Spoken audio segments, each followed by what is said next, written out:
Este es un ciclo que organizamos desde el Museo de Arquitectura y Diseño del SCA en conjunto con la Comisión de Arquitectura de la Sociedad Central de Arquitectos. Y en este ciclo de conversaciones tenemos como objetivo tratar de generar este ámbito, ¿no?, para poder encontrarnos y debatir y reflexionar de manera multidisciplinar, un poco tomando como excusa este escenario que nos deja la pandemia y que de alguna manera lo que hace es poner más en evidencia o dar mayor visibilidad a una serie de problemáticas y situaciones vulnerables que ya están presentes en nuestras ciudades. Por eso, como queremos hablar de estas problemáticas, es que generamos este ciclo e invitamos a referentes de distintas disciplinas para poder debatir a partir de ejes temáticos específicos en cada encuentro. Y así de esta manera, por un lado, poder analizar un estado de situación y por otro tratar de generar una serie de proposiciones donde podamos redefinir las relaciones que estamos teniendo hoy con los espacios, con la ciudad y con los objetos a partir de las nuevas expectativas que se vienen generando. Hoy es nuestro segundo encuentro y en esta segunda charla tenemos como temática el paisaje, porque creemos que es fundamental pensar en el paisaje para poder desarrollar una conciencia urbana del territorio. Y en el contexto del paisaje urbano, que conjugamos naturaleza, historia y cultura, hay un valor que es especialmente presente en muchas de nuestras ciudades y que podemos construir a partir del trazado que ha hecho el agua en estas ciudades. Reconocer la relación que tenemos entre el diseño en el paisaje urbano con el paisaje hídrico es indispensable para poder entender las ciudades y las dinámicas y su transformación. Además, nos interesa poder aportar en la discusión de cómo enfrentar la condición hídrica en lo que son ahora nuestras ciudades contemporáneas. La mayoría de los procesos de urbanización hasta ahora no consideraron esto, y de alguna manera lo que pasó fue aumentar la vulnerabilidad hídrica y poner en crisis la sustentabilidad. Por eso muchas de las soluciones hasta ahora se basaron en el control o en la transformación del territorio natural, y lo que hizo esta solución es, de alguna manera, ampliar las áreas o las superficies urbanas vulnerables a riesgos tanto de crecida de ríos como de lluvias. Por eso lo que queremos hacer es, de alguna manera, pensar en la construcción de un paradigma distinto, y entonces queremos basarnos en lo que sería reconocer y respetar las dinámicas y los rasgos esenciales de la naturaleza de lo que podríamos llamar los territorios del agua, ¿no?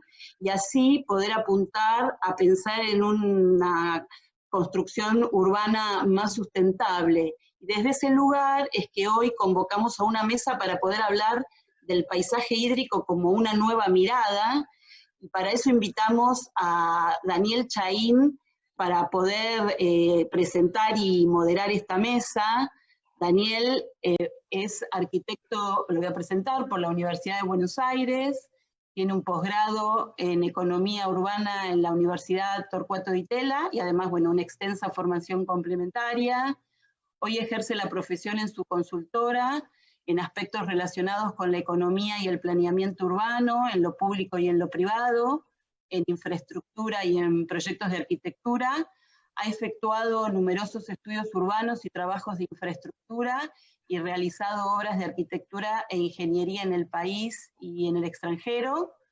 Fue ministro de Desarrollo Urbano de la Ciudad Autónoma de Buenos Aires desde 2007 al 2015.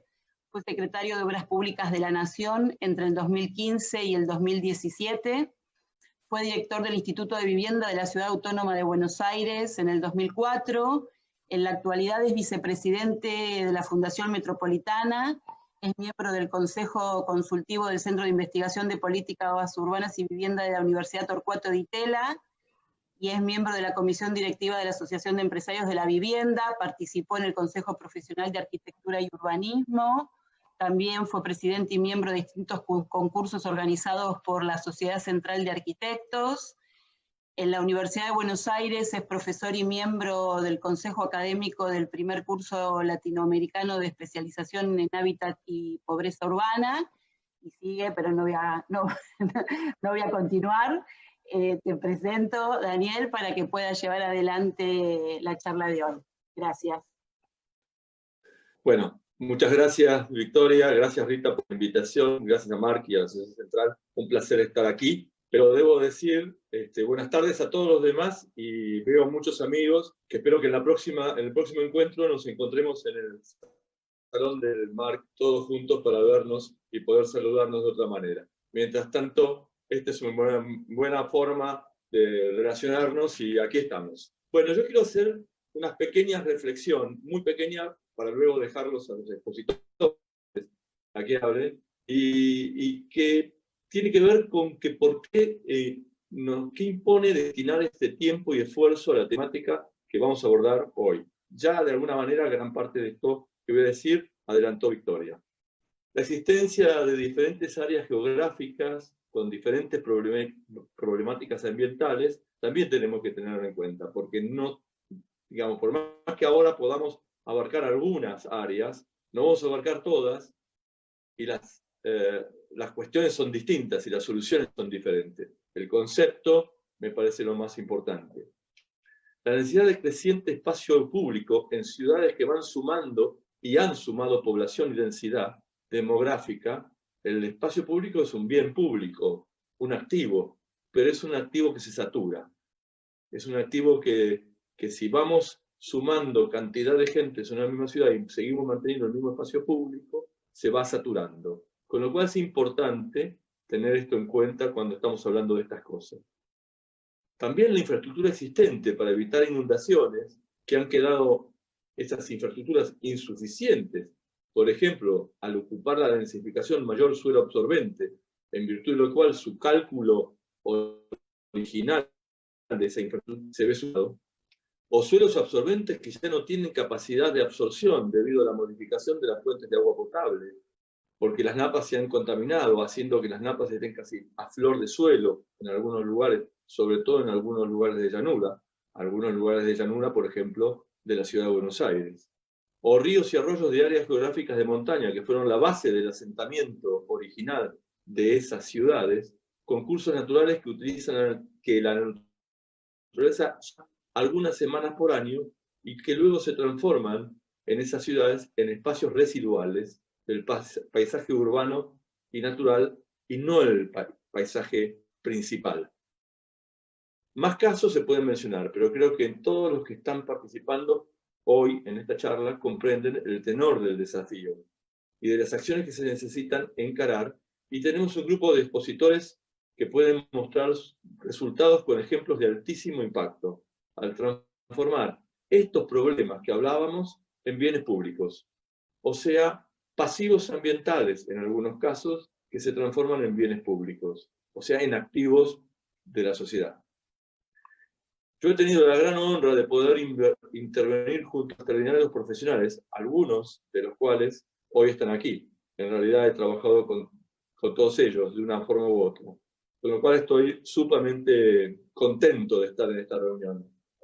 Estos proyectos, de cualquier manera, siempre son interdisciplinarios. Lo hacen posible la planificación, contando para ello con economistas, geógrafos, sociólogos, antropólogos, ingenieros, arquitectos, paisajistas, etc. Y muy especialmente la participación de la comunidad. Así que con esta línea de pensamiento creo que es suficiente para ser el moderador, no quiero extenderme más. Voy a presentar a los que van a hacer el primer grupo de presentación, que va a ser continuado. Van a ser 3 expositores, pero los 3 expositores lo van a hacer en continuado. Y la verdad que en este momento me pone muy, pero muy contento, primero que nada, presentar a Estela Iglesias Garengui, con la cual he trabajado durante muchos años y que ha sido un placer enorme. Estela ha sido coordinadora de paisajes hídricos en el Gobierno Nacional, en la Dirección Nacional de Arquitectura. Ha sido coordinadora del área de paisaje en la Ciudad de Buenos Aires. Ha sido titular del módulo de paisaje urbano, carrera de especialización en planificación del paisaje, posgrado de la FADU. Ha sido coordinadora técnica de la carrera de diseño del paisaje, también en la Facultad de Arquitectura y Urbanismo de la UBA. Es socia activa del Centro Argentino de Arquitectos y Paisajistas. ha sido cointegrante del primer premio del diseño urbano institucional del Parque Hídrico de Quilmes, y tiene una cantidad de otros grandes premios al respecto. Ha sido responsable y coordinadora de publicaciones diversas, como el Libro Verde 1 y 2, y Buenos Aires Ciudad Verde para el Gobierno de la Ciudad de Buenos Aires. Ha sido integrante de la coordinación técnica del Manual de Desarrollo Urbano para la Ciudad de Buenos Aires.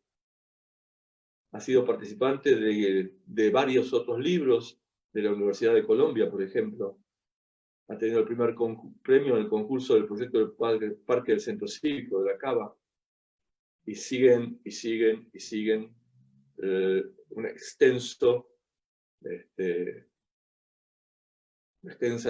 profesión, y hoy es asesora paisajística de empresas y estudios de arquitectura, y desarrollándolo en forma privada, y tiene más de 500 intervenciones en campos, parques y jardines. También la van a secundar en esta presentación Fernanda Briasco, que es docente de Historia de la Arquitectura en la Facultad de Arquitectura y Urbanismo de nuestra Universidad de Buenos Aires, y hoy se encuentra desempeñando tareas de planificación urbana en el Ministerio de Obras Públicas. Formó parte del equipo de proyectistas del espacio público y de la Villa Olímpica de la Juventud, y trabajó en diferentes organismos públicos, en áreas de planificación, espacio público, educación y patrimonio. Participó en diferentes proyectos de investigación. También realizó trabajos privados y artísticos. Y Ramiro Javier Seijas, licenciado en Planificación y Diseño del Paisaje, trabaja actualmente en la Dirección Nacional de Arquitectura, perteneciente al Ministerio de Obras de la Nación. Ha realizado seguimiento y desarrollo de proyectos urbanos en diferentes puntos del país. Fue docente de diseño de planificación del paisaje y participó de proyectos de investigación relacionados al espacio público en asentamientos, y también trabajó en empresas relacionadas al diseño y ejecución de obras en el espacio público. Los dejo con ellos. Hola. Hola. Bueno, gracias Daniel por estar haciendo la anfitrión para nosotros. Y voy a hacer un pequeño agradecimiento en nombre de los tres. A la SCA, a la Comisión de Arquitectura, a la de Emprendedores y al MARC por este espacio que brindan al área paisaje. Y también, de alguna forma, agradecer a todos aquellos que en distintas instancias de este proceso, a través de los años, han sido compañeros de ruta. Nosotros formamos ahora parte de un grupo de profesionales de la arquitectura, el paisaje, el urbanismo, la problemática medioambiental, la ecología hídrica. Estamos preocupados por nuestro planeta, su sostenibilidad, la calidad de vida y de cómo estos parámetros se expresan en un diseño participativo, amigable con la naturaleza y sus usuarios. Particularmente quiero decir también que creo en la idea de proceso, de los profesionales, de las gestiones, de las fuerzas vivas y de las resultantes que son las obras. De igual manera creo que en el tiempo, adhiero a esta idea de que en el tiempo y en el espacio se desarrolla una malla sólida en la que todos trabajamos para el bien de la comunidad en todo su conjunto. Voy a mostrar algunas reflexiones más a través del Power. Voy a compartir pantalla.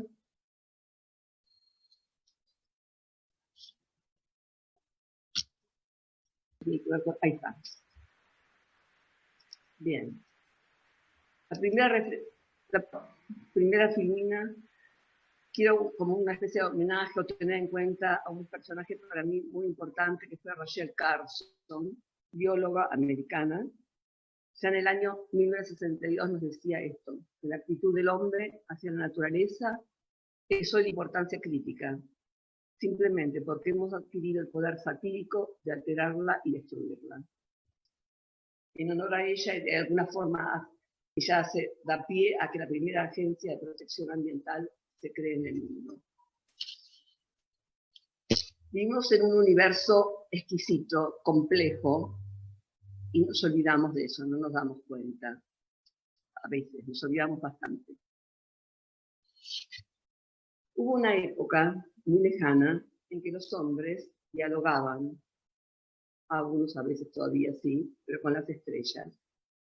Esa conexión espiritual, digamos, por el correr de los años, de los siglos, se fue cortando un poco en relación a la necesidad de crecimiento del hombre. Pero hoy se ha llegado a un nivel de separación tan grande, el egoísmo es tan exacerbado, que merece que volvamos a empezar a mirar al otro y a los otros. Digamos, podemos decir analógicamente como podríamos mirar un cielo estrellado. La Tierra es un ser complejo que en su naturaleza tiene una parte muy importante que es la hidrósfera, que ocupa casi el 70%, como también lo ocupa en nuestro cuerpo, macrocosmos y microcosmos. Este 70% de aguas se expresan de diversas maneras, en hielos, en océanos, en mares, en forma gaseosa, todas las que conocemos, y en maravillosos humedales. Solo cabe mencionar que América Latina o América y el Caribe tienen el 40% de la biodiversidad planetaria, el 30% de agua, el 50% de bosques. Y nuestro país, está hecho por nosotros este esquema, pero muestra una particularidad de estar muy surcado, como mencionaba Daniel, por arroyos, cuencas, lagunas, ríos. Somos un país hídrico. También forma parte de la naturaleza de la tierra la cultura. Y esta cultura se expresa en situaciones sociales activas, o más deterioradas o menos ocupadas, por barrios, en lugares sociales. Todo va conformando distintas facetas de lo que llamamos el paisaje urbano. El hombre ha siempre tenido en su inconsciente el tema del agua, y en la relación de arquitectura y paisaje ha estado siempre presente, o muy presente. Costanera de Don Benito Carrasco, del 18, pionera, puesta en valor por el equipo de Novoa, Garay, en el 98, o en este fantástico parque central de Mendoza, de Ferrari, Becker y Flores. O en esta jornada costanera de Praga de hoy, con toda la tecnología del primer mundo. El agua es paz, cuando la respeto, cuando la tengo en cuenta, pero también es caos, como decía Victoria, cuando no conozco sus leyes o las quiero ignorar para mi conveniencia, cuando construyo sobre humedales, barrios cerrados, o impermeabilizo, porque es mucho más sencillo, los bordes costeros. Entonces, ¿qué podemos decir de qué es el paisaje en este momento? Podemos decir que es una experiencia dinámica, activa, con el hombre como partícipe necesario. ¿Y qué mejor respuesta que la que nos permite darnos cuenta que es posible trabajar en pos de, sin destruir al planeta? Es como lo hago, en pequeñas acciones siempre tenerlo presente. Si necesito incorporar caminos que sean permeables, que permitan la permeabilidad, o que si hay árboles añosos y yo pongo en remodelación un paseo como el de la 9 de julio, se respete el arbolado existente. O que si hay una plaza para todos los habitantes, aunque sea urbana, tenga la mayor cantidad de verde posible. O tan actualizada como esta famosa imagen que ya circuló de un parque de Nueva York, cuando tenemos que adaptarnos al post-COVID o al COVID en este momento. O cuando también el paisaje actúa en el tránsito diario de la gente en la urbe porteña. O cuando tengo que respetar lo fantástico que son los corredores biológicos que ya están instalados desde hace tantos años en Buenos Aires como el de Melián. O tener en cuenta que si existen árboles añosos preservarlos y darles la capacidad de absorción de agua que necesitan para seguir manteniendo su función ecológica. También me puedo decir que en este enfoque en el que estamos situados, debo trascender en el diseño la dualidad. Lindo, feo, me gusta, no me gusta. Debo resolver el diseño en función del hombre y del respeto por su medio ambiente. También tenemos que aceptar, ver, irremediablemente ha habido tomas de decisiones desacertadas. La sobrepoblación, la intensificación, la gran intensidad, como bien también decía Daniel, ha provocado islas de calor. Podemos decir que el creciente egoísmo del hombre ha ido deteriorando la relación con la naturaleza, contribuyendo a su destrucción acelerada, a la destrucción de toda su biosfera, con sus océanos, con aguas con residuos tóxicos, con plásticos, con la isla de calor, los basurales, la basura tecnológica. Esto hoy sigue pasando acá y en el mundo. El parque automotor, impresionante. Digamos que la vida orgánica sobre la Tierra, podemos decir analógicamente, que es como una delgada capa que puede verse como la piel de un gran organismo. La artificialidad de las concentraciones humanas, sus interconexiones, vías masivas de comunicación, representa una clara y creciente alteración de los tejidos. No solamente porque lo son, sino porque cuando se han desarrollado no se han tenido en cuenta lo ya existente. Esto nos compromete a trabajar en la dirección de un posible equilibrio, con las consecuencias que debería tener aparejados sobre los planes, programas y sus implementaciones. Las consecuencias son estas: la plata inundada, o la desertificación por la tala de bosques. Entonces la palabra sustentabilidad se abre a pautas más profundas de la economía urbana y de la ecología, en que lo que nos preocupa es el bienestar del hombre y del planeta, sobre los o mis intereses particulares. Entonces la resolución proyectual comienza a integrar pautas de preservación y de desarrollo de las capacidades de cada lugar. Es un fantástico ejemplo de la Plaza Boedo, ganada el concurso por los arquitectos de Kogan, Castillo y Cabral, en que ellos preservaron el concepto de resiliencia y de ahorro energético por sobre todas las formas. Entonces, sobre el gran solado existente, se caló y se hizo esta fantástica plaza. O la 9 de julio con sus canteros verdes que siguen manteniéndose, o las terrazas verdes implementadas en las escuelas de Buenos Aires, o como tener en cuenta el borde del riachuelo preservándolo, o nuevos corredores verdes como el de Roosevelt, o toda esta nueva decisión del gobierno de la ciudad de Buenos Aires de tener las plazas con plantas nativas, aportando a la biodiversidad. La gran meta es lograr una mejor calidad de vida en un marco de conciencia planetaria. El desafío es ir hacia una arquitectura en paisajes sostenibles con nuevos diseños y expresiones. Ya como hace 12 años, el Parque Bullrich sentó precedentes de todo esto. Esto se hizo sobre un terreno degradado, con tierras de los subtes como aporte y apenas una pequeña capa de tierra negra. Hoy sigue vigente. O esta lámina que es de Tesina, de la hoy ya licenciada Celeste Iglesias, cuando ella ya miraba hace 12 años también que podía para su Jujuy natal haber un parque que contemplara y equilibrara las necesidades de la población y las del río. O en esta puesta de Villa Olímpica, en que se preservaron los árboles existentes, pero el concepto del verde estuvo siempre presente, o está presente, con sus canteros drenantes también. En esa dirección, nosotros vemos que los paisajes cívicos se pueden manifestar o se manifiestan como una de las posibilidades de restituir el equilibrio deseado para la comunidad en su conjunto. teniendo como factor primordial al agua.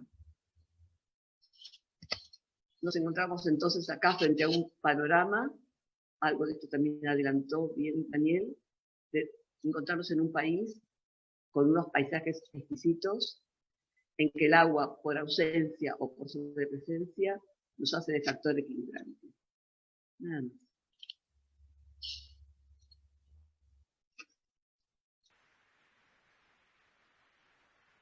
Ahí está. Bueno, dicho lo que dijo Estela, voy a seguir, voy a tomar la posta. A ver.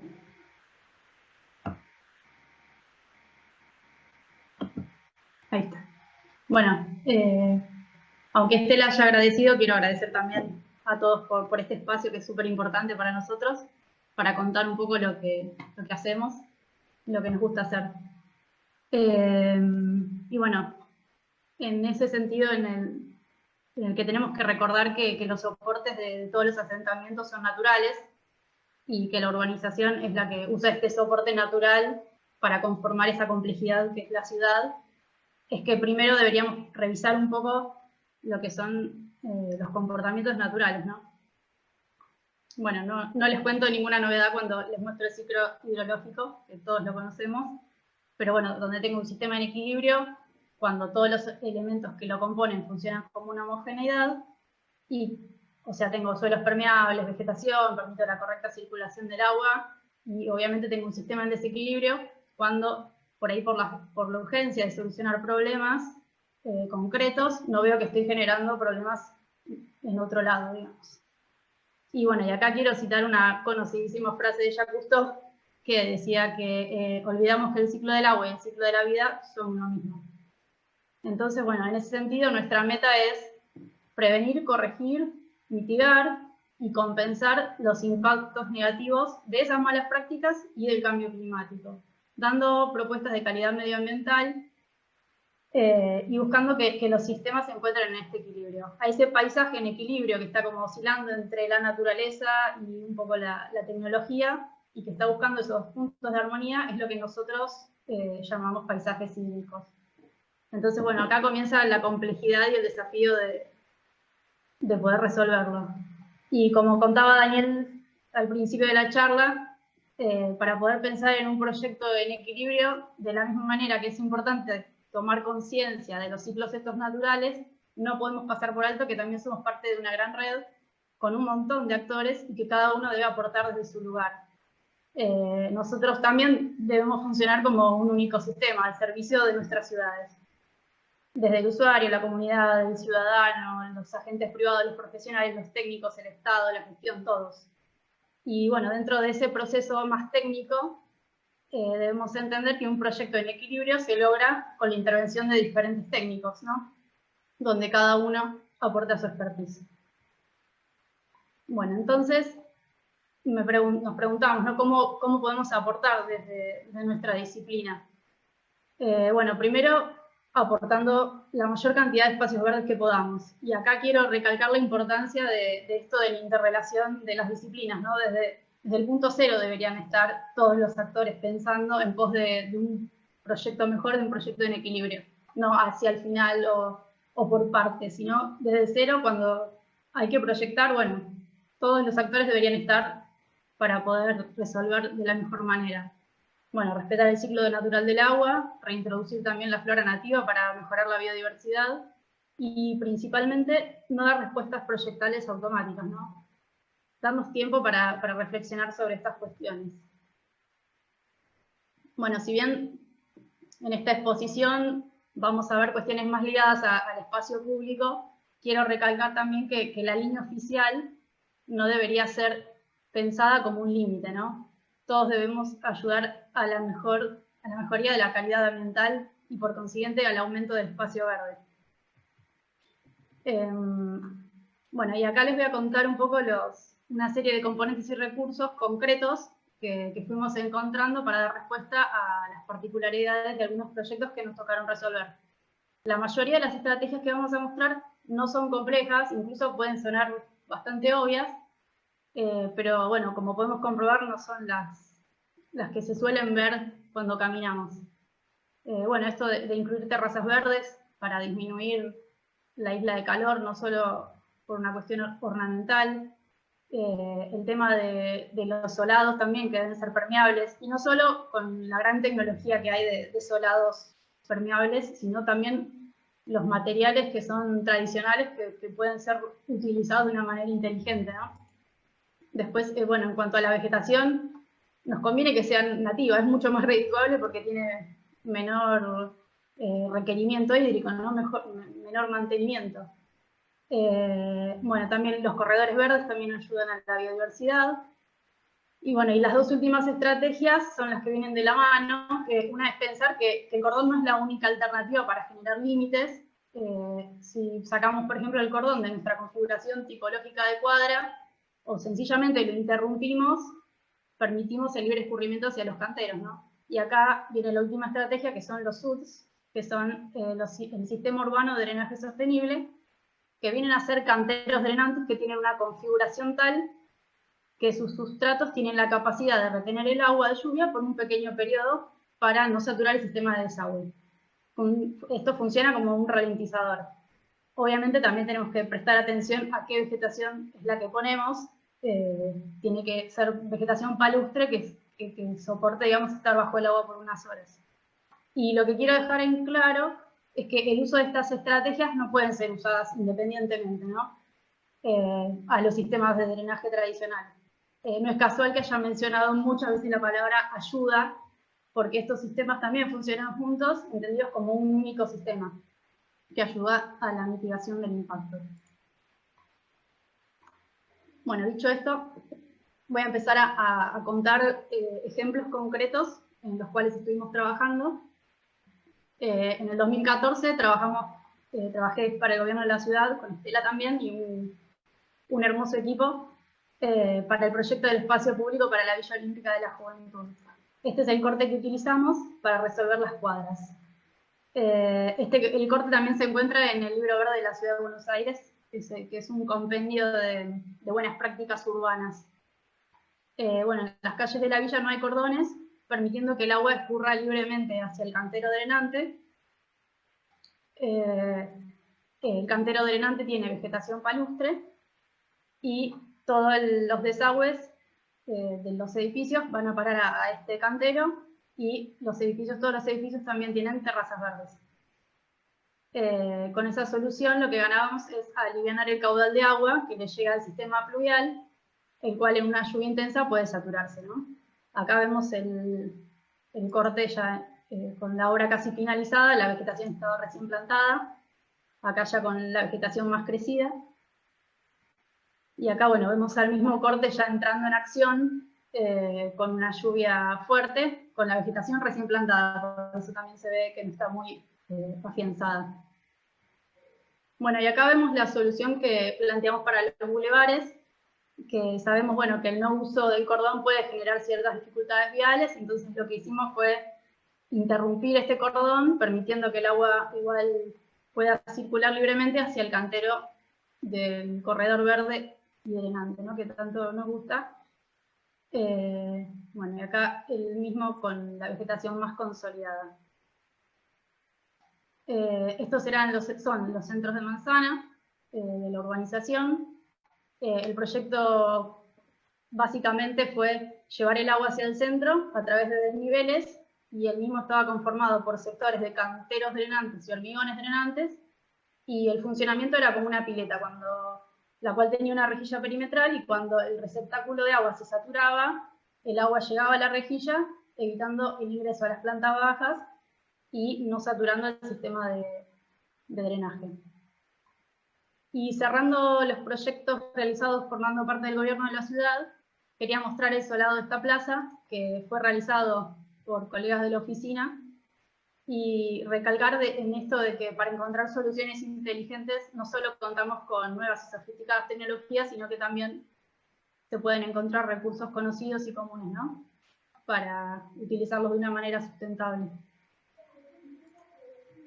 Bueno, y trabajando ya para el Ministerio del Interior, Obras Públicas y Viviendas, dentro de lo que es la Dirección Nacional de Arquitectura, nos tocó ver proyectos de centralidades. a lo largo de todo el país. Y nos sorprendía la cantidad de ciudades que proponían para sus calles de convivencia el modelo del microcentro porteño, hasta con los mismos Volardo, Bala, siendo obviamente que sus problemáticas son completamente diferentes. Y bueno, en esto de no dar respuestas automáticas, nuestras propuestas para estas calles de convivencia, en el caso de ser ciudades con acequia, como vemos en este croquis, era en lo posible mantenerlas, ponerlas en valor, incluir más superficie verde, sin interrumpir obviamente el paso peatonal, los canteros drenantes, calles sin cordón o con cordón interrumpido, como vimos en la Villa Olímpica. Bueno, acá cambiamos drásticamente la escala, que también hemos visto soluciones propuestas para bordes costeros y cauces de río, y acá, bueno, vamos viendo cómo el oleaje va horadando las costas, ¿no? Y para estos casos lo que proponíamos era una resolución que no interfiera con la dinámica del agua. En este caso propusimos el uso de una malla que afiance la vegetación y consolide el borde con la misma, y una vez pasado el tiempo, esta malla queda como atrapada en las capas de vegetación. Y en vez de utilizar, por ejemplo, una baranda para delimitar el paso del usuario, utilizábamos vegetación con diferentes magnitudes para alentar o desalentar el acercamiento al río, ¿no? Bueno, este es otro proyecto de la misma mano de estas propuestas de borde costero más blandas. Tenemos el caso de Villa de Soto en Córdoba, que era una puesta en valor de 2 kilómetros de costa, y nuestra propuesta se basó en tener una decisión, un impacto mínimo sobre la costa del río, ¿no? Que estaba muy poco intervenida, y a la vez proteger los márgenes urbanos porque estaban muy cerca de la cota de inundación. Entonces lo que se incluyó fue una berma es como una pequeña lomada de contención con un sistema de clapetas que permita que el agua salga pero que no entre. Y la altura de esta berma estaba en función de la cota de inundación, de la cota de recurrencia de cada 25 años. Bueno, y así protegimos a la urbanización de estas inundaciones, ¿no? Y bueno, y voy a terminar la charla mostrando el proyecto del parque hídrico que hicimos para los humedales de Quilmes. Acá nuestra premisa fue conservar los paisajes preexistentes y las características naturales, ¿no? Generando un espacio público sin interrumpir el ciclo del agua. A través de los diagnósticos del sector se detectaron que había zonas que preservar y otras zonas que estaban más degradadas. Por ejemplo, encontramos una zona de basurales y allí decidimos que sería nuestro grado de intervención máxima, y ahí proponíamos un área de concientización ambiental, huertas orgánicas, fitorremediación para el saneamiento del agua. Y por otro lado, lo que propusimos eran 2 circulaciones. Una, que son las que tienen los puntitos rojos, era a nivel del terreno, que en una eventual crecida podría permanecer bajo el agua, y la otra, que era hacia la costa, que son las que están en azul, eran unas pasarelas elevadas por sobre la cota de inundación para permitir el acceso al parque cuando el mismo se encuentre con una crecida del río. Y bueno, y con este proyecto sacamos el primer premio de FADEA Saint-Gobain 2017 en la categoría de sustentabilidad. Y bueno, para concluir, lo que quería traer estas imágenes que estuvieron circulando por las redes con estas frases sobre las problemáticas que estamos atravesando y la normalidad, y creo que no es casual que si hacemos un paneo muy general a través de toda esta cantidad de charlas que surgieron de la pandemia, encontramos un denominador común que dice que el cambio no puede ser individual, o sea que si yo hago un solado permeable en mi vereda, el mundo no va a cambiar desgraciadamente, pero si logramos que esas pequeñas acciones se repliquen y vayan tomando diferentes escalas, se abre una nueva posibilidad. Y también pensando en una frase que leí de David Quammen, que dice que el origen de la problemática reside en los comportamientos ecodepredadores que nos condenan. Él esto lo dice criticando al modelo de producción. Yo creo que como profesionales que construyen ciudad deberíamos estar muy atentos a no proyectar sin darnos cuenta diseños ecodepredadores.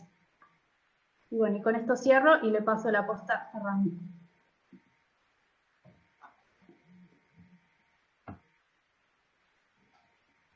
Buenas tardes, ¿cómo andan? Antes de empezar quiero avisar que se puede escuchar o a mi gata o a mi hijo, ¿sí? Así que si no se escucha en algún momento me avisan. Bueno, muchas gracias por invitarnos a participar y también a los participantes por venir a escucharnos. Así que bueno, ahí empiezo a compartir la presentación.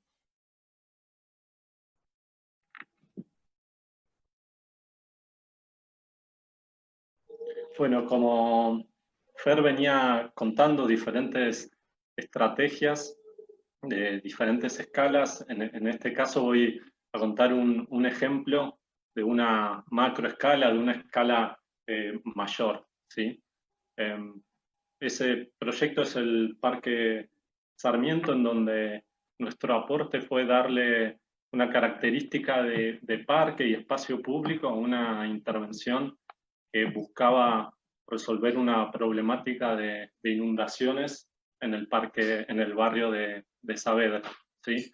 Un poco antes de entrar a explicar el proyecto del Parque Sarmiento, nos parecía importante explicar una cuestión mayor de contexto que nos parecía que era importante para que se entienda la importancia de la intervención del Parque Sarmiento.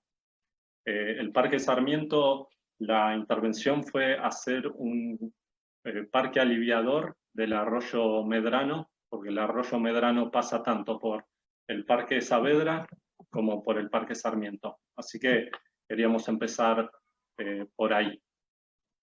Bueno, como mencionó Daniel, la ciudad de Buenos Aires tiene diferentes arroyos que, aunque en la actualidad no sean prácticamente imperceptibles, se encuentran por debajo del suelo. Obviamente originalmente estaban a cielo abierto y en la actualidad no se pueden ver.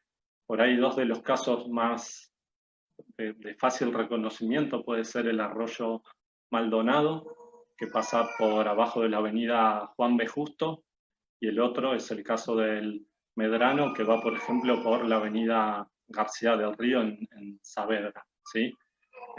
Estos dos casos de estos arroyos son, como decía, prácticamente imperceptibles. En el único momento que por ahí se pueden percibir son en los momentos en que justamente no están funcionando como corresponde, o sea, cuando se inunda. Si de otra forma son prácticamente imposibles de encontrar o de darse cuenta uno simplemente caminando. Bueno, ahí vamos a entrar dentro del Medrano, que es el arroyo que, como decía, atraviesa tanto el Parque Saavedra como el Parque Sarmiento. Estos son el mapa de susceptibilidad de anegamiento, ¿sí? Que, como se ve, coincide prácticamente con los arroyos. Prácticamente es un calco de los arroyos que actualmente están entubados, ¿sí? Eso claramente no es casualidad. Bueno, un poco queríamos mostrar cómo era esa relación de este arroyo, del arroyo Medrano, para mostrar que no siempre fue... deja abierto. Para mostrar que no siempre la relación fue como es ahora, que está por debajo del suelo y que es prácticamente imperceptible. Estas son imágenes de 1940, el arroyo Medrano, en donde se observa que inclusive era una vía de navegación, ¿sí?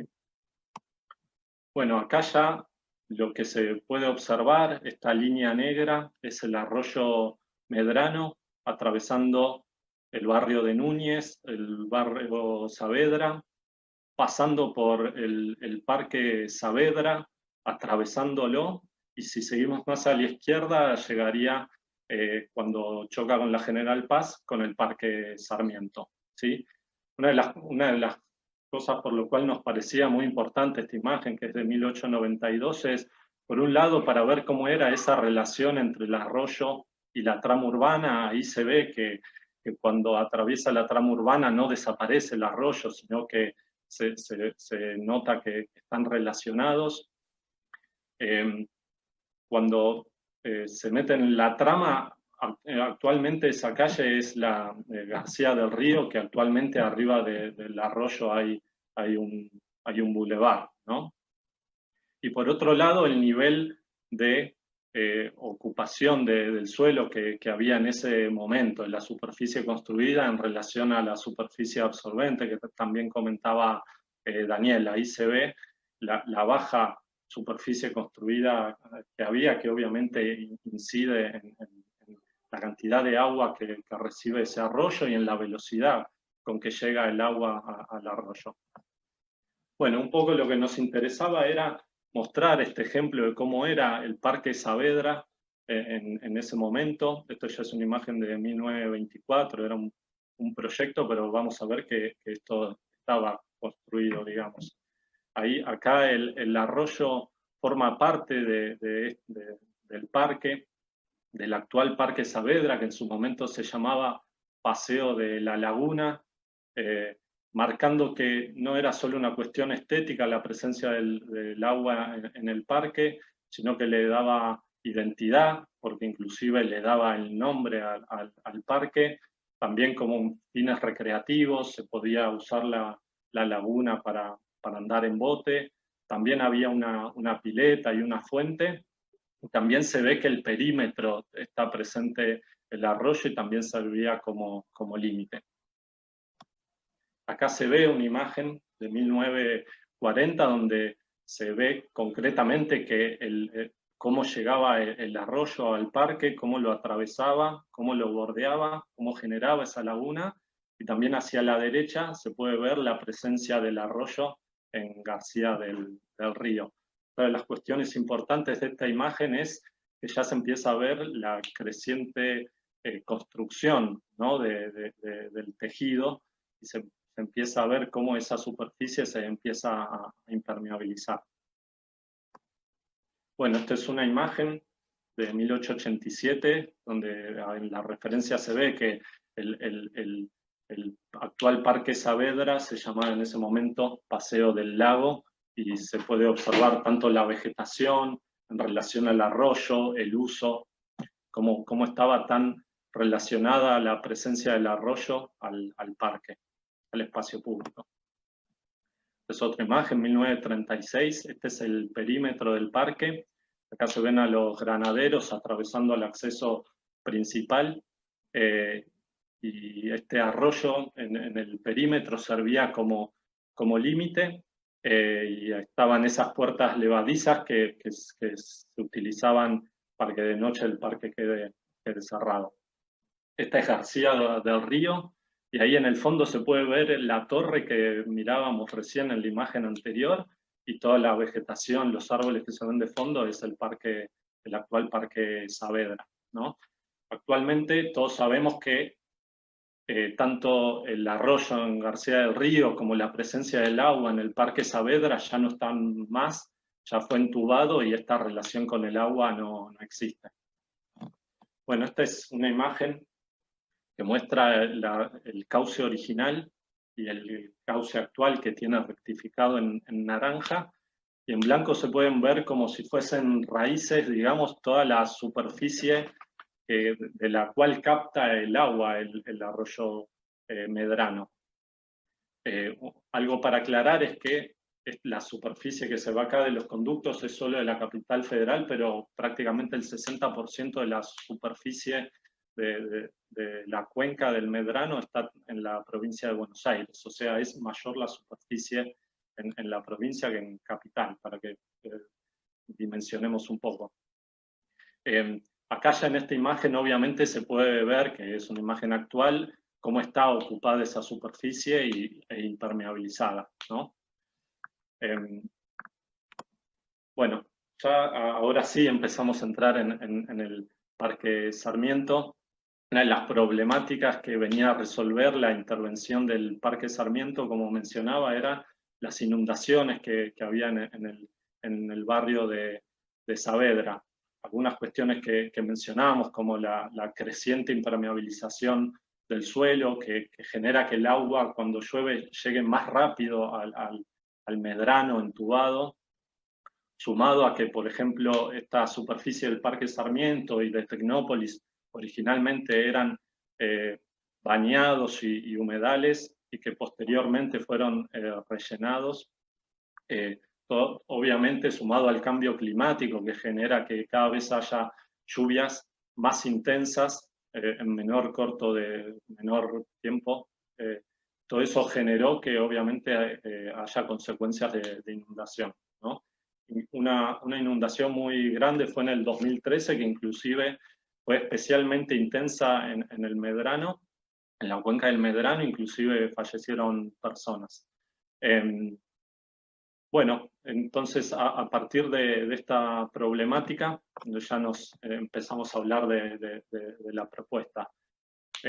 Vuelvo a repetir que nuestra intervención dentro de esta propuesta del Parque Sarmiento fue la de dar características de parque, espacio público a esta intervención que era hídrica, ¿sí?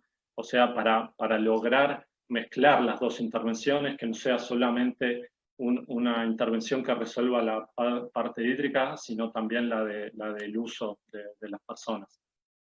El Parque Sarmiento tiene un uso específicamente deportivo, es esa la finalidad del parque, por lo cual era importante respetar eso, y obviamente también era complementario respecto al uso hídrico, porque obviamente cuando llueve no se utiliza el parque, entonces era complementario, no era imposible de saldar los dos usos que mencionaba. Bueno, la intervención concretamente fue perforar al Medrano que atraviesa, como atravesaba antes al Parque Saavedra, bueno, pasa también por el Parque Sarmiento, también entubado en la actualidad. Entonces la intervención fue perforar al arroyo Medrano para que cuando este esté colapsado se empiecen a inundar diferentes sectores del parque. Esos sectores son estos tres sectores que están marcados en verde, por lo cual se requirió hacer una excavación para lograr que se concentre, digamos, las inundaciones en esos tres sectores. Esto es una nota de La Nación de esa época. El parque, esta intervención se ejecutó entre el 2014 y el 2015. A la izquierda se puede ver en el corte cómo el arroyo está entubado, y abajo a la izquierda se puede ver cómo en el esquema cómo se hizo esa excavación para permitir que el agua ingrese. A la derecha los esquemas muestran cómo progresivamente, a medida que el Medrano se colapsa, obviamente esto es con lluvias excepcionales, no es siempre cuando llueve, sino solo en lluvias excepcionales. Cuando el Medrano colapsa, al perforarse, el agua ingresa a estos pozos, ¿sí? Bueno, este es un esquema también de funcionamiento. A la izquierda se ven estos esquemas. Lo que buscan mostrar es que progresivamente los sectores se van inundando. No es que se inundan todos al mismo tiempo, sino de acuerdo a la intensidad de la lluvia, es que progresivamente se van inundando. Primero se inunda uno, después se suma un segundo sector y por último el de la izquierda. Bueno, esto fue una imagen que sacamos durante la obra. La imagen de abajo muestra justamente uno de esos sectores cuando hubo una lluvia muy intensa y ya estaba perforado. Esto era durante la obra, no estaba la obra terminada, y se pudo comprobar cómo efectivamente funcionó, ¿no? Porque la idea era justamente que pase esto, que cuando haya una lluvia muy intensa se inunde este parque. Y arriba es una imagen de 2 horas después que las lluvias ya habían parado, cómo el espacio rápidamente se liberó del agua. Una cuestión importante a marcar es que no requiere la intervención de compuertas que dependen ni de tecnología ni del hombre, simplemente por presión el agua ingresa y por gravedad y por pendiente el agua vuelve a ingresar al arroyo, ¿sí? Bueno, estos son algunos datos para dimensionar. Se intervino 90.000 metros cuadrados, que representaron 295.000 metros cúbicos de capacidad de reservorio de agua. Se plantaron 850 árboles, y dentro de estos pozos se incorporaron 5 canchas de fútbol 11 y 2 canchas de fútbol 5. Entonces, una imagen de obra también para dimensionar la escala que tenían estos espacios. Este es uno de los 3 sectores que se intervino. Y esto ya es imagen de la obra terminada. Es el mismo sector que se veía en la imagen anterior. Bueno, claramente el uso por la característica del parque tenía que ser deportivo. Mismo en esta superficie ya había canchas de fútbol anteriormente, también había estacionamientos, pero se decidió que finalmente sean específicamente canchas de fútbol. Toda esta superficie está entre 3 metros, 3 metros y medio por debajo del nivel. Estos senderos que se ven ahí dividiendo las canchas sirven justamente como caminos, pero al mismo tiempo cuando llueve sirven de acequias y ahí colecta el agua y la conduce al arroyo Medrano. Y están hechos con adoquines reutilizados, ¿sí? Por debajo de los adoquines hay un paquete de diferentes granulometrías de piedra que también lo que hacen es ayudar a infiltrar el agua. Bueno, este es otro de los sectores con las mismas características. Este es el tercer sector que tiene un uso más libre porque lo que se ve justo ahí enfrente son las piletas del Parque Sarmiento porque tiene un uso altísimo durante el verano de vacaciones, como también el fin de semana de las piletas. Entonces decidió dejar áreas más libres también para ese uso. Este es el mismo sector. Bueno, otra de las estrategias que se utilizó fue en los taludes, en los terraplenes, fue la utilización de hidrosiembra junto con una geomanta, que básicamente lo que hacen es ayudar a estabilizar el suelo y evitar que se erosione, ¿sí? Otra de las decisiones fue utilizar vegetación que ya sea grande, no ejemplares chicos, sino que ya sean grandes justamente porque podía pasar lo que finalmente pasó, que era que haya una inundación durante la obra. Entonces era necesario que nos aseguremos de que esos árboles puedan soportarlo, ¿no? Y obviamente la característica de los árboles toleran la presencia de agua. Bueno, acá ya se ven parte de esos sectores que se decidió restituir esa característica original que tenía el Parque Sarmiento, que era la de tener presencia de humedales, ¿no? Entonces se dejaron áreas más libres, como estas, donde se plantó vegetación palustre, pero el resto se decidió que sea de libre colonización y que sean justamente áreas de humedales. Es otra imagen de esos sectores. Bueno, y un poco como conclusión, nos parecía que es importante, más que importante, necesario comprender el funcionamiento de manera integral para realizar acciones conscientes. Ese análisis puede tener como conclusión que la mejor intervención posible sea restituir el funcionamiento original y adaptarlo a las necesidades actuales. Un poco nos parecía importante destacar esta función que originalmente tenía el sector del Parque Sarmiento, de Tecnópolis, de naturalmente ser un lugar que captaba agua de humedal, que posteriormente se decidió rellenar y que luego la intervención, la mejor intervención posible justamente era lograr adaptar esas dos funciones, la de que logre captar el agua para evitar inundaciones en la trama urbana, pero sin perder el uso de espacio público. Este proyecto también tuvo el primer premio de FADEA de sustentabilidad. Y con eso estoy cerrando. Muchas gracias.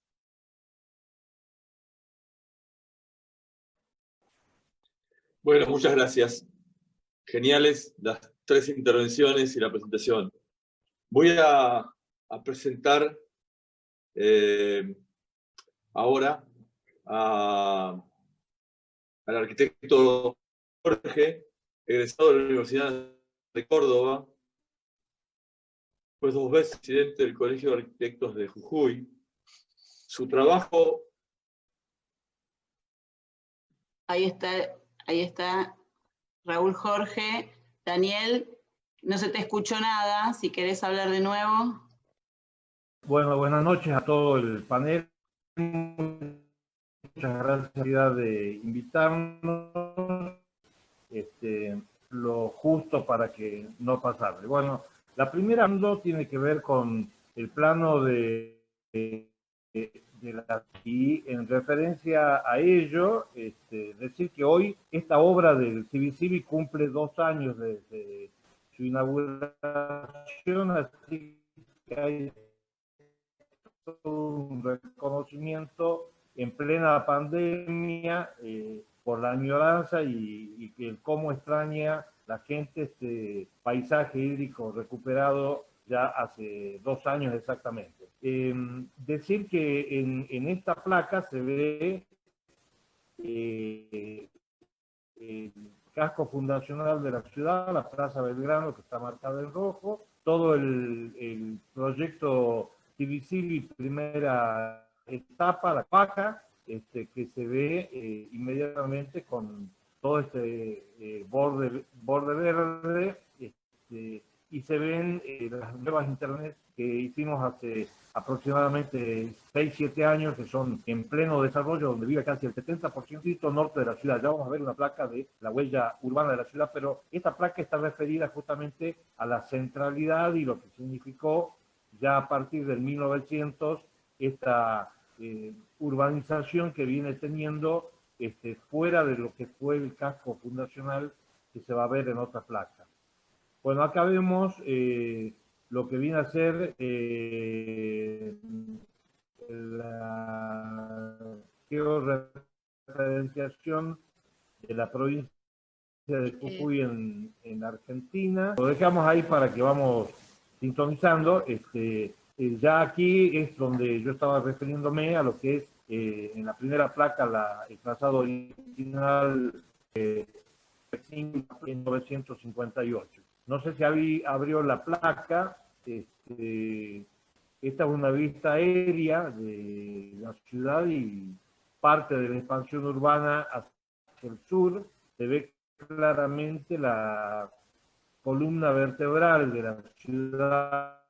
Bueno, ahí se ve todo lo que hemos hecho esta intervención sobre 2,5 kilómetros, que es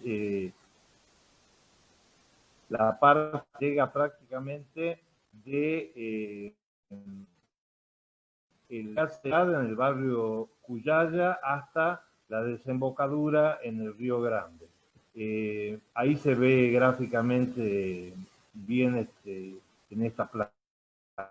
Años que es un debate constante, la situación tan ligada a la urbanización de la ciudad del CIVICIVI, años a la ciudad generándose un basural a cielo abierto y un lugar olvidado, con una gran tradición en la década del 60 para atrás, a comienzo del siglo pasado, donde había una urbanidad y una relación directa que yo pude vivenciar en mi tiempo de joven y que significó que la mal llamada modernidad significó que del 60 para adelante el río fuera dando la espalda a la ciudad y siendo un lugar peligroso, un lugar de generar basurales permanentemente y justamente una cantera donde la naturaleza hizo su trabajo y dejó una interesante cantidad de especies arbóreas naturales y que de alguna manera fueron recuperadas en el proyecto.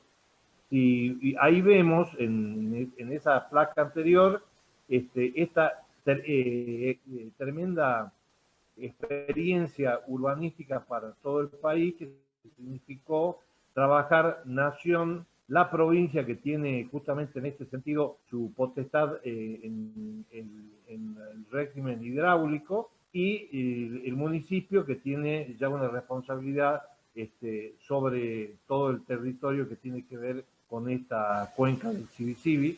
El Sibisibi, por otro lado, se llamó durante mucho tiempo Río Chico, pero ese nombre que nos pareció importantísimo para que recupere su identidad es un nombre quichua y que tiene que ver con la vida anterior a la colonización de la ciudad, donde habían asentamientos humanos importantísimos. Así que no solo la recuperación y generar este proyecto, sino también recuperar la identidad de lo que siempre fue esta parte de la ciudad tan directamente ligada al centro fundacional de San Salvador de Jujuy.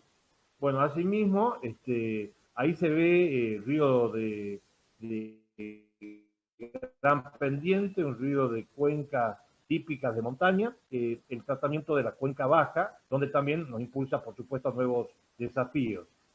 En esta placa ya se ve un sistema de corredores verdes a los cuales se integra con más de 20 hectáreas.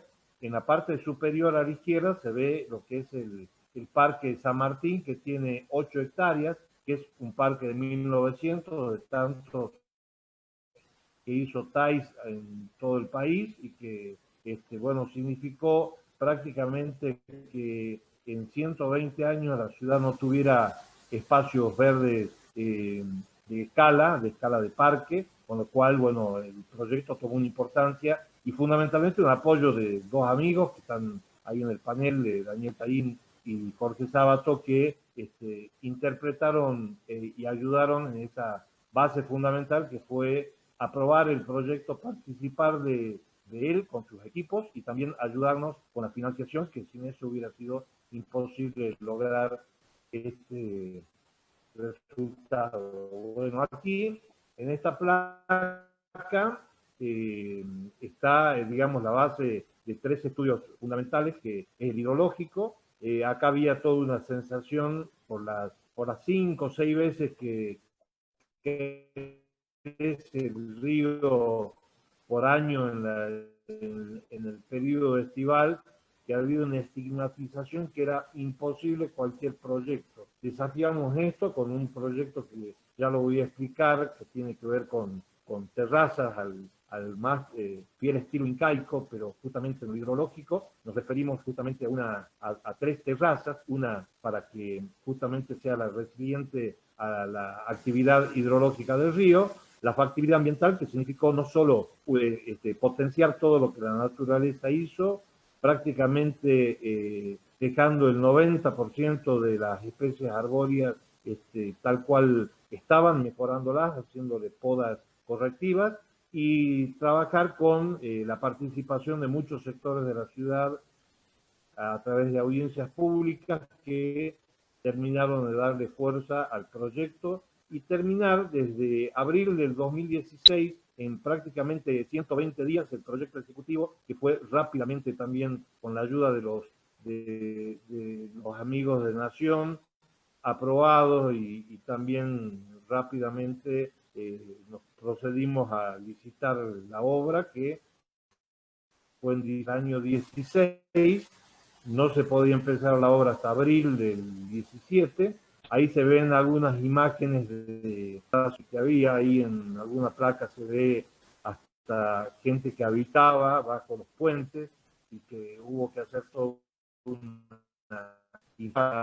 inferior, donde se ve ancho promedio por calle, pequeño arroyo de casi todos los días del año, y significó un ancho de cálculo de 1,5 metros de alto por...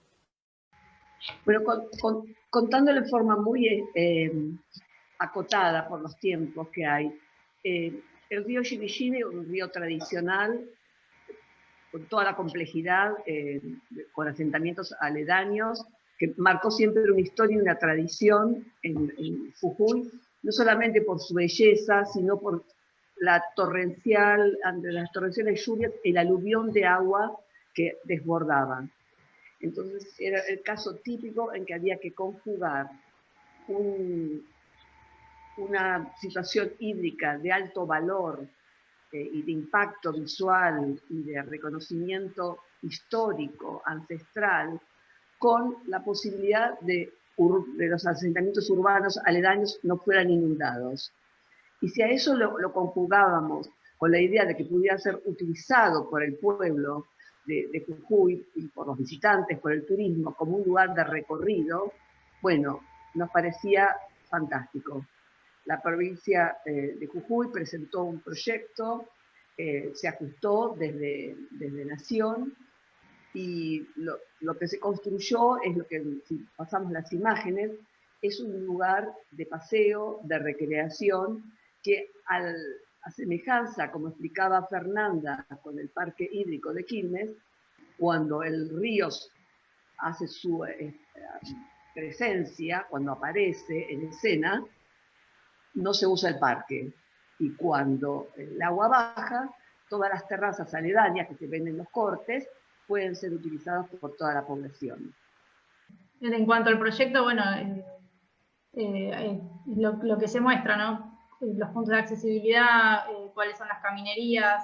Hay que pensar también que como el río cuando llega de una manera con un caudal muy fuerte, entonces bueno, también hay que pensar en cuáles son los materiales que se utilizan para que después de pasado el río y bajada la cota de agua, también puedan seguir estando ahí, ¿no? Entonces también eso era un desafío, ¿qué materiales se utilizan para acompañar esta intervención? Una de las estrategias era esto de las terrazas, ¿no? Que está la terraza superior a nivel urbano y después hay terrazas subsiguientes hasta llegar al río y, bueno, justamente esas terrazas, de acuerdo al grado de inundación, van quedando desafectadas paulatinamente, ¿no?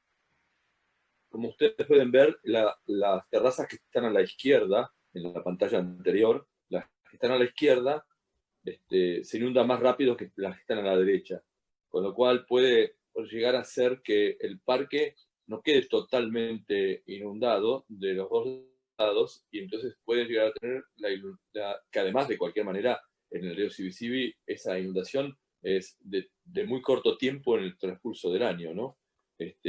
Entonces la alternativa de la derecha es que prácticamente esa cota casi nunca llega a tener agua en forma permanente, además de las terrazas que quedan arriba. Lo que pasaba antes, y esto es lo que tener en cuenta, es que la diferencia de altura desde la zona, digamos, urbana a donde está en el parque y las distintas terrazas, era suficientemente alta como para que el río era una cosa lejana que estaba allá abajo, y que en realidad terminaba siendo el lugar donde, lamentablemente, con mala utilización de ese espacio, era una especie de, entre comillas, vertedero o situaciones de mucha complejidad de violencia, digamos.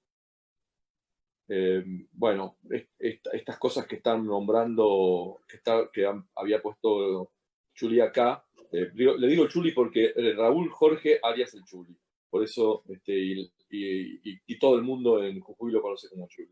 Estos son todos los comentarios que había, entre los cuales había al principio muchísimas movidas para estar de vecinos descontentos con la obra, porque lo que tenían miedo era que la intervención generara un daño ambiental, todo lo contrario a lo que terminó siendo, pero bueno, se fue convenciendo la población de esta ventaja muchísimo más cuando esto estuvo completo.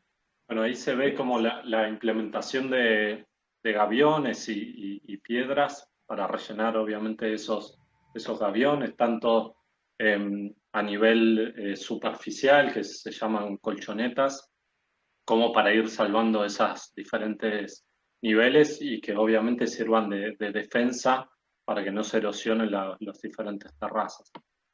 Sí, esto va de la mano de estas soluciones que hablábamos, ¿no? De qué estrategias podemos usar para que el río no se lleve todo, ¿no? Porque si lo hacemos de hormigón tal vez se va degradando. En cambio, con este sistema de gaviones, lo que logramos es que el agua pueda circular entre estos gaviones y se pueda ir también. Por eso se utilizó este sistema. Sí, esto es lo que le contaba un poco Daniel, que la mayor parte del tiempo el río está abajo, entonces es una pena que no se aproveche como un espacio público de calidad que es. Entonces, eso es lo que se logró.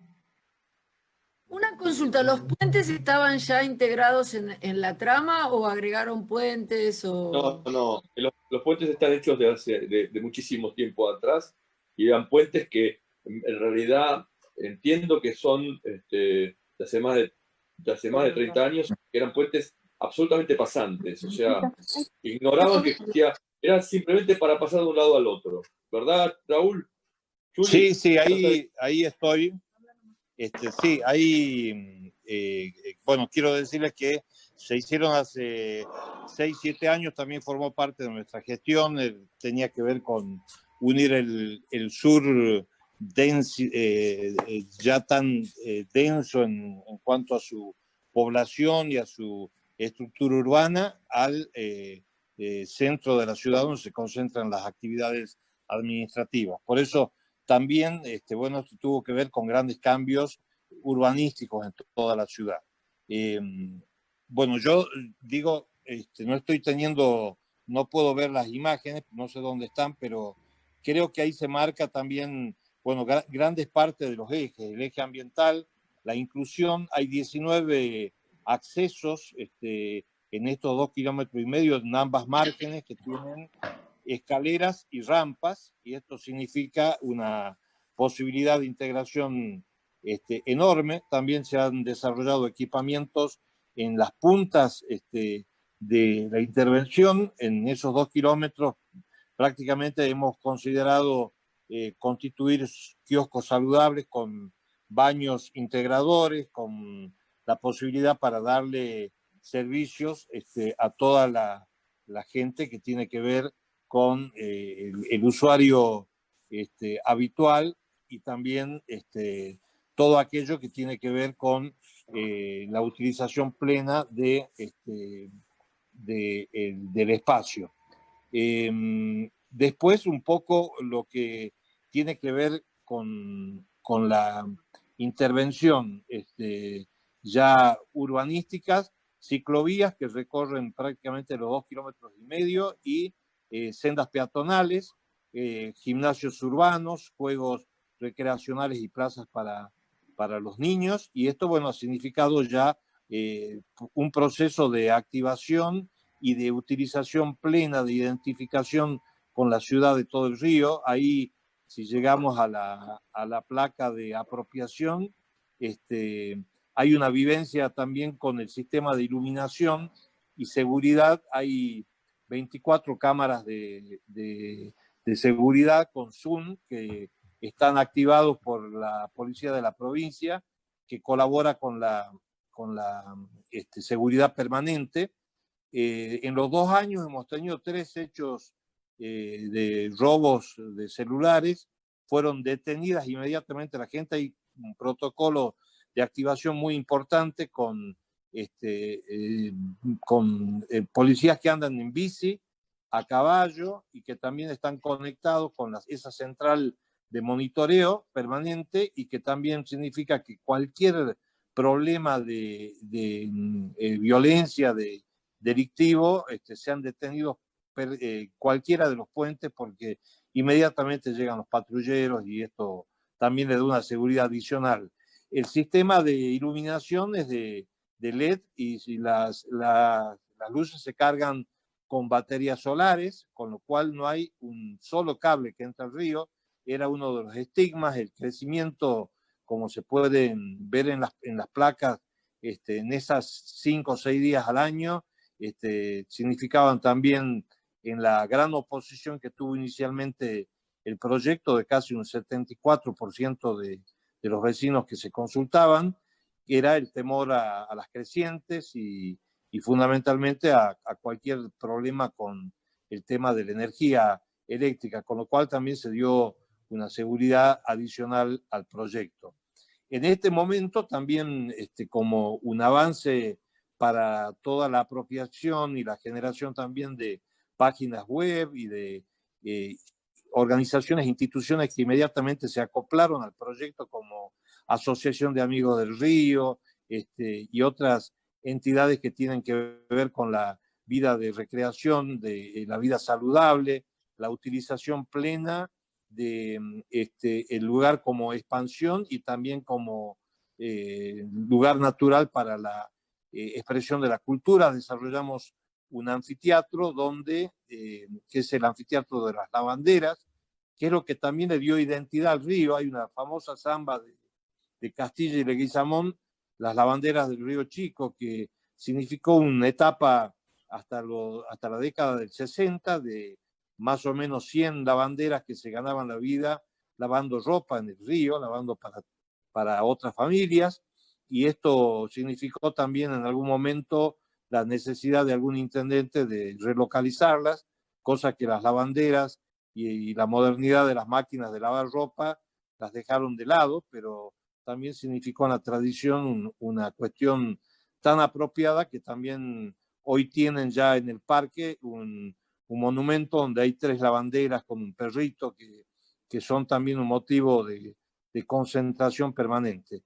El anfiteatro, que está frente al Centro Cultural Héctor Tizón, el primer centro cultural que nos tocó desarrollar allá en el año 2009, permite la utilización de más de 500 personas. A veces desborda la participación de la gente en todo tipo de expresión artística, del hip hop, del rock, del folclore, etcétera, y tiene una vivencia plena también con el cruce de los puentes y la participación hasta de la gente que va en los colectivos por nuestro Metrobús, etcétera. Bueno, yo sin tener control sobre cómo va la cosa. Bueno, estamos justamente con la foto sobre los anfiteatros. Bueno, un poquito más adelante, si pasan 2 o 3 imágenes, vamos a llegar a las imágenes del éxodo jujeño, que es el 23 de agosto, una celebración tradicional que tiene que ver con la gesta belgraniana y del pueblo de Jujuy, que en 1812 cerró la gesta de Belgrano con todo el pueblo jujeño, trasladándose a Tucumán y dejando tierra arrasada. Ahí en el parque se hace la quema simbólica de la ciudad, en la primera terraza, en la terraza hídrica, y participan más de 30.000 vecinos de toda esta celebración. Yo creo que en algún momento, no sé si Daniel o Jorge estuvieron para esas fechas por aquí, pero bueno, hay toda una actividad muy participativa. La gente desfila emulando al general Belgrano y a todo el pueblo de Jujuy, a caballos, en carretas, y participan desde los niños hasta los ancianos con toda esa escenografía tan histórica y que da una identidad muy especial a toda la ciudad. Bueno, ahí creo que están viendo ya la imagen nocturna del parque, que con el LED y la diferencia del resto de la iluminación tiene una vivencia y un vigor y una participación hasta alta hora de la noche en el mismo, y podemos ver también cómo se celebra y se utiliza en las rutinas gimnásticas permanentemente. Bueno, esto por supuesto que ha significado un impacto positivo. Hoy más del 95% de los vecinos consultados están totalmente con la visión asumida de que esto ha sido una obra transformadora de la ciudad. Hay un orgullo explícito en esto, y también, bueno, también la idea por parte de la gestión de seguir trabajando con otras obras. Estamos trabajando en otro eje que está a 2 cuadras y que liga a una meseta que está a unos 200 metros del río, de una de las primeras expansiones urbanas que tiene más de 50 años, que es el barrio Mariano Moreno, muy densamente poblado y estamos construyendo allí el primer ascensor urbano que se ve en alguna placa detrás de esa, si la van pasando, y ahí también, no sé si llegamos a ver ahí están los equipamientos de los baños y los kioscos saludables, se pueden visualizar también, bueno, todo el trabajo de las ciclovías y también ahí el monumento de las lavanderas. Se ganó, bueno, ha ganado premios diversos, obviamente, esta intervención. Seguí, pero porque creo que vale la pena ir al video así rápidamente, ¿no? Creo que ya se comprendió el sistema, con lo cual, si pasamos el video ahora, que tenía preparado el arquitecto Jorge. Dale, ahí lo paso. Fantástico. Ahí. Bien.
Bueno, yo que he visto la película esa es mucho más interesante y se ve que en el Zoom no se ve bien, con lo cual tal vez después en el canal se podría poner aparte del Zoom y verla bien para aquellos que la quieran apreciar. No tenemos preguntas, así que creo que ha sido demasiado buena las presentaciones a pesar de las complicaciones técnicas que hemos tenido, muchas. De cualquier manera, por si aparece alguna en los últimos segundos, quiero comentar que un par de frases que me parece que hay que rescatarlas. El agua es paz y es caos, dice una. Otra dice que el paisaje es experiencia dinámica. Otra dice que la alteración de los tejidos naturales. Otra habla del equilibrio, del bienestar del hombre y del planeta, del funcionamiento integral y de restituir. Lo que define, creo que a mí me gustaría poner, para que si alguien quiere reflexionar de los expositores, que pareciera que lo que veníamos haciendo, porque esto lo veníamos haciendo, esto se vino haciendo en Jujuy, en la ciudad, en otros lugares, durante un tiempo anterior a que hayamos recibido este regalo de la pandemia.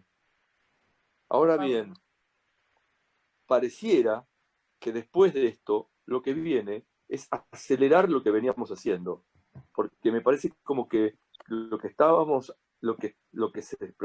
se ha mostrado, lo que mostró Fernanda, Estela, Ramiro y el Chuli, son las cosas que se deberían hacer en forma habitual y permanente en las ciudades. Me parece como que es la reflexión que se me ocurre para cerrar un poco esto, y les pediría, Estela, si querés agregar algo. No, solamente algo que ya mencionó de una manera, creo que Fernanda, que es que nosotros en este caso nos estábamos refiriendo al espacio público o situaciones urbanas o semiurbanas o rurales grandes, pero que esta conciencia planetaria empieza desde mi pequeño jardín renante, o sea, mi cuadra en mi pequeño corredor verde. O sea que la conciencia planetaria significa que en cada acción, en cada momento yo estoy aplicando estos conceptos de macroescala en algo muy asequible. De la sumatoria de todo esto, si yo saco bien la basura, si no ensucio los sumideros, si no inundo excesivamente la cazoleta de los árboles, los porteros todos los días, y los mantengo, etcétera, etcétera. Esta pequeña conciencia diaria es esta suma de voluntades o de lucecitas que finalmente puedan coadyuvar. Creo que eso es muy importante porque si no me quedo como tranquilo pensando, bueno, que hagan las grandes obras. No, todos debemos ayudar en esta dirección. Creo que en esa reflexión que haces en la calidad de arquitectos que también proyectamos no ciudades, sino a veces una simple unidad de vivienda, en todo eso también es importante tener presente lo que estabas comentando.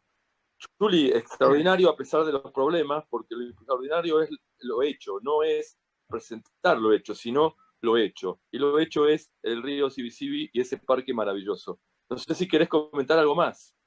Sí, pedirles disculpas por todas las interrupciones. Creo que si se llega a ver la idea, vamos a colgar un link especial en la página del municipio para quienes quieran investigar, ver esta presentación más directamente. El lunes, martes ya lo vamos a tener colgado. De todas maneras, creo que lo más importante eran las últimas placas. Este fue un proyecto muy combatido. Yo digo, como decía Jauretche, por las onceras argentinas, la política, que es la peor de todas, porque uno puede escuchar a los ambientalistas, a la gente que puede defender la naturaleza, y el tiempo nos dio la razón de que estábamos como si fuéramos Quijote desafiando algo que estaba metido en la cabeza de todos los jujeños, que era imposible. Tuvimos que desafiar y prácticamente estar también sufriendo y padeciendo los distintos veranos con cada una de las lluvias, gente que iba especialmente a ver cómo se llevaba todo el agua, y cosa que no pasó y funcionó perfectamente lo hídrico y todo el desafío que hicimos. Así que para nosotros es una cuestión emblemática. Hoy fue un día de muchas felicitaciones en las redes por los 2 años de Sibisibi y por todo lo que tiene que ver con este desafío que tomamos y que creo que tiene que ser también el motivo de arranque. Hemos tenido también muchas consultas de otras ciudades que también tienen los ríos en el estado deplorable que tenía en el río nuestra ciudad, y esto, bueno, significa que vale la pena el desafío, vale la pena tomar ejes que tienen que ver con una visión de lo humano, de lo social, y como le gusta decir a Daniel y emular a Sarmiento, que me gustaría que lo diga él, el valor de un parque, del espacio público. Yo les agradezco mucho y bueno, estaré siempre atento a los requerimientos de ustedes para cuando sea la ocasión. Y que cuídense mucho. El país necesita de los arquitectos. Se escucha cortado ahora. Sí, que el país necesita de los arquitectos, así que nos cuidemos. Gracias. Fernanda, Ramiro, sí, ¿quieren comentar algo más ustedes? No más no otra cosa que ya no se haya dicho, pero sí en pensar en esto de no dar respuestas automáticas. Creo que yo me quedé con eso, que creo que todos los proyectos que vimos son fruto de eso, ¿no? De no dar respuestas automáticas y compartimentadas. No hay solución Sibisibi solo con ingenieros, no hay solución Sibisibi solo con arquitectos. Creo que es parte de esto de lo que hablaba un poco de que todo tiene que ser en conjunto y un ecosistema en equilibrio. No más que eso.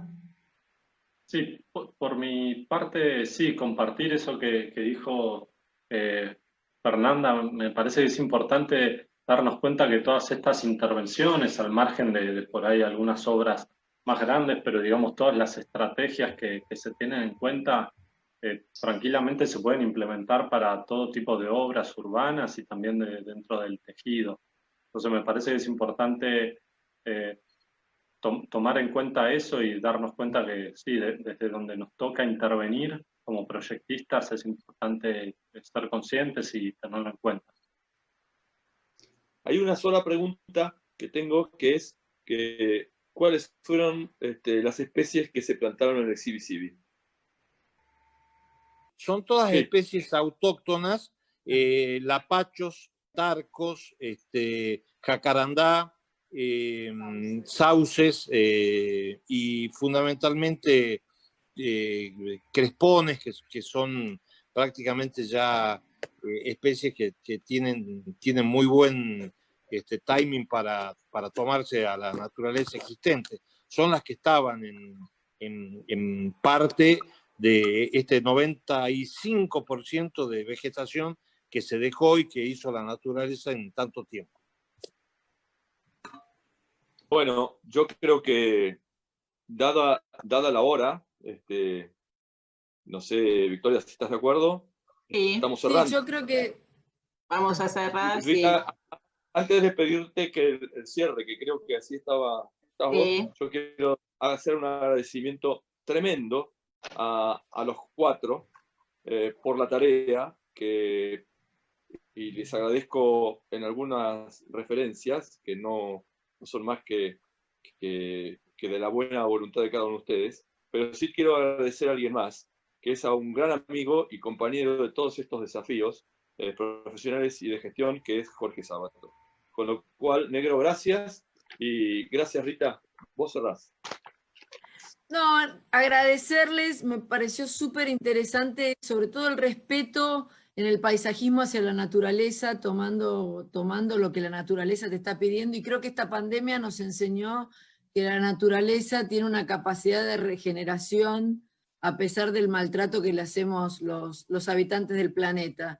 Y en ese sentido creo que nos ha enseñado eso, y que realmente la falta de ese espacio verde y del encierro nos pone locos, así que esperemos que pronto se termine esta cuarentena y podamos ir al Cibi-Cibi, a todos esos espacios maravillosos a pasear y a disfrutar del verde y de la vida. Gracias a todos por participar, y los esperamos el próximo mes en otra reunión de temática, y bueno, muchas gracias a ustedes por el trabajo que hacen. Hasta pronto y nos vemos. Gracias a todos. Una cosa que me olvidé, que alguien me había marcado, que en realidad este trabajo es conjunto entre varias comisiones, gracias a la Comisión de Emprendedores, a Luis Albornoz, que anda por ahí, a Jorge Sábato, bueno, a Daniel, que también está, y que se sumen a las comisiones de la SCA a trabajar, y la Comisión de Arquitectura y Diseño, y el MARC, así que bueno, siempre está bueno el trabajo en la SCA. Así que bueno, gracias.